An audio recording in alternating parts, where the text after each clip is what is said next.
Bonjour à tous et bienvenue dans le journal de l'emploi. Partir à l'étranger, ça fait rêver. Mais où partir? Pourquoi faire? Comment s'expatrier? Eh bien, pour avoir des réponses à toutes ces questions, il ne faut pas rater le salon S'expatrier mode d'emploi qui aura lieu le 6 mars prochain.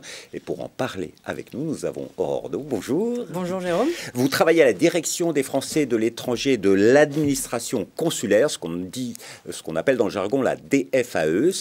C'est une direction du ministère de l'Europe et des Affaires étrangères, et la DFAE est co-organisateur de ce salon. Alors, avant de parler du salon, parlons un petit peu du phénomène. Il y a beaucoup de Français qui sont déjà à l'étranger, d'ailleurs. Eh bien, effectivement, il y a beaucoup de Français et on est ravis, il y en a de plus en plus. On estime à peu près à 2,5 millions, 3 millions de Français établis à l'étranger. En tout cas, nous, ce qu'on peut savoir à la DFAE, c'est qu'il y a quasiment 1 700 000 Français qui sont inscrits auprès des différents consulats de par le monde. Voilà, qui se sont déclarés résidents étrangers, parce qu'il y en a qui oublient de le faire. Il y en a qui oublient de le faire, ça n'est pas obligatoire. En tout cas, c'est très simple, ça se fait directement en ligne. Et ça permet effectivement de se faire connaître auprès de son consulat. C'est quoi, on va dire, les tendances? Tout le monde peut partir. Tout le monde peut partir. On voit des départs en solo, en famille. Sur les 1 700 000, on compte à peu près la moitié de personnes qui ont entre 26 et 60 ans. Donc on peut estimer qu'ils sont actifs. Il y a un quart de mineurs, un quart d'enfants. Il y a même des retraités. Et il y a même des retraités, exactement. On a 15% de plus de 60 ans. Voilà. Et c'est quoi aujourd'hui la tendance? Les Français ont tendance à vouloir plus s'expatrier? Alors ça remonte, effectivement. C'est ce que je disais en introduction. On a vu un fort phénomène de retour au moment du Covid, avec pas mal de personnes qui se sont désinscrites du registre. Et depuis 2022, c'est une tendance à la hausse. Et on arrive à peu près aux chiffres qu'on avait en 2019. Voilà. Et quelles sont les grandes tendances pays? Est-ce qu'il y a des pays plus attractifs ou c'est majoritairement, j'imagine, l'Europe? Et effectivement, on retrouve les Français proches de chez eux. Quasiment 50% des Français sont établis en Europe, Europe continentale ou Union européenne. Malgré tout, on les trouve aussi beaucoup en Amérique et Caraïbes. Et donc, si je vous donne le top 5, par exemple, on a la Suisse, les États-Unis, le Royaume-Uni, la Belgique et le Canada, avec Montréal notamment. Voilà, donc voilà le top 5 des tendances pays. Alors, s'expatrier, ça n'est pas si simple qu'on ne le pense. C'est vrai que circuler en Europe, c'est beaucoup plus simple qu'il y a 30-40 ans, mais il y a des cas vraiment différents quand on part vivre sa retraite à l'étranger, aller travailler, partir en famille, ou qu'on veut faire une expérience de jeune travailleur à l'étranger. Et pour cela, j'imagine que toutes les réponses sont sur le salon S'expatrier mode d'emploi. Qu'est-ce qu'on va y trouver sur votre salon? On espère qu'on va y trouver toutes les réponses à vos questions quand vous êtes dans le cadre d'une préparation de départ. Donc on n'est pas tout seul, le ministère a l'organisé. Vous parliez des autres co-organisateurs. On va trouver des réponses en termes de fiscalité, par exemple, avec la direction des impôts des non-résidents. On va trouver aussi beaucoup de réponses en termes de fiscalité, je l'ai dit, en termes de sécurité sociale. Il y a l'assurance retraite qui sera présente. Il y a le CLES, le Centre de liaison internationale et européenne en termes de sécurité sociale. On va trouver également la Caisse des Français de l'étranger, Malakoff Humanis.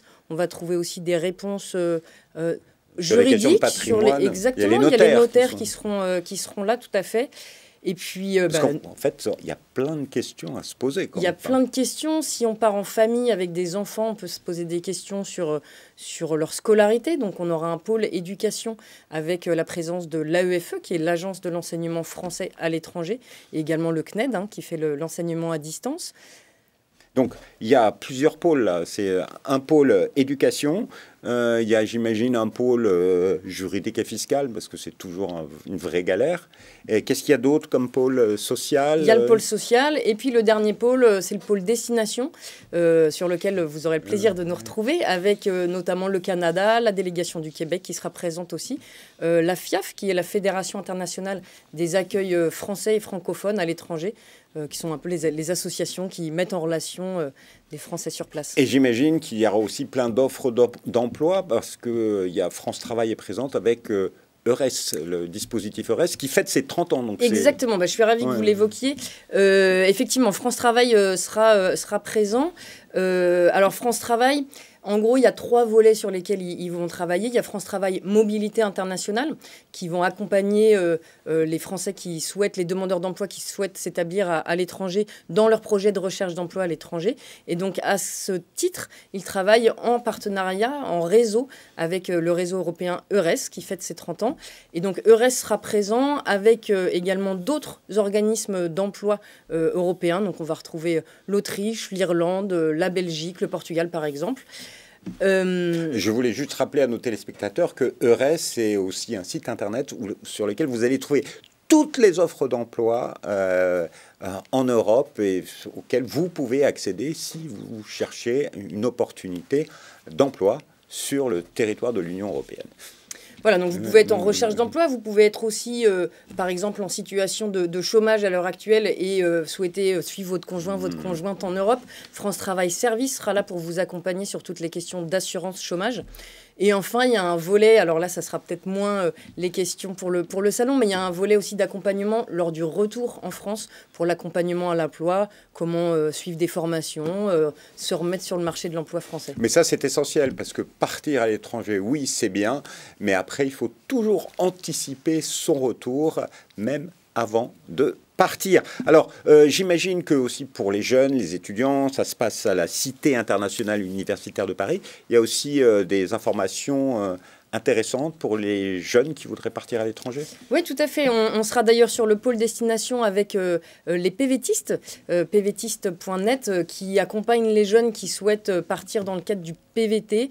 Alors le PVT, je ne sais pas si ça vous parle. C'est le programme vacances-travail. Et en fait, la France a conclu des accords bilatéraux avec une vingtaine de pays. On pense souvent à l'Australie. Alors cette année, c'est justement les 20 ans de l'entrée en vigueur de l'accord PVT avec l'Australie. On a plus de 300 000 jeunes qui sont déjà partis là-bas. Et en gros, le principe est simple. J'ai un petit peu de sous. Je pars à l'étranger, j'ai un visa d'1 an qui me permet de faire du tourisme. J'ai plus de sous, je peux travailler 1 mois, 2 mois. En Australie, on va les retrouver à faire du woofing, ce qu'on appelle quand on va dans les fermes. Mais il n'y aura pas que le PVT, parce qu'il y a aussi le VIE, le VIA et tous les services de volontariat. Alors exactement, dans les possibilités pour les jeunes de partir, il y a volontariat international en entreprise, VIE, ou en administration, VIA. Il y a aussi la possibilité de partir faire un volontariat de solidarité internationale, un VSI, ou volontaire en service civique. Et ça, alors ils ne seront pas avec nous pour cette édition, mais vous avez beaucoup d'informations sur le site de France Volontaire.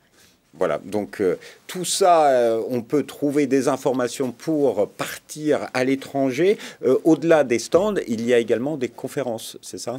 Oui, tout à fait. Il y aura tout un programme de conférences. Alors, un certain nombre de conférences qui ont trait, par exemple, à la retraite, comment préparer et vivre sa retraite à l'étranger, a trait à la fiscalité, à la gestion du patrimoine, comment assurer les successions. Il y aura aussi une conférence du ministère de l'Europe et des Affaires étrangères qu'on fera avec les Cofloc qui avaient réalisé un documentaire, un film de voyage sur les expats, justement. Donc il y a plein de conférences. Il y a plein de conférences et vous retrouverez le programme sur le site du salon. Voilà. Alors le site du salon, je vous le donne tout de suite, c'est www.expatriémodedemploi.org. Sur n'importe quelle barre de recherche, vous le trouvez rapidement. On y trouve le programme des conférences, les dates. Il faut absolument s'inscrire préalablement, mais c'est gratuit et c'est donc le 6 mars à la Cité internationale universitaire de Paris. La plage horaire 9h, 18h, et donc on aura le plaisir de vous y accueillir. L'avantage de venir, c'est effectivement de pouvoir échanger en direct avec des experts des administrations concernées. Vous pourrez exposer votre situation, Vraiment du conseil individualisé. Exactement. Aurore Daume, merci infiniment pour toutes ces informations. Bon salon, et quant à nous, on se retrouve bientôt pour un nouveau journal. Au revoir.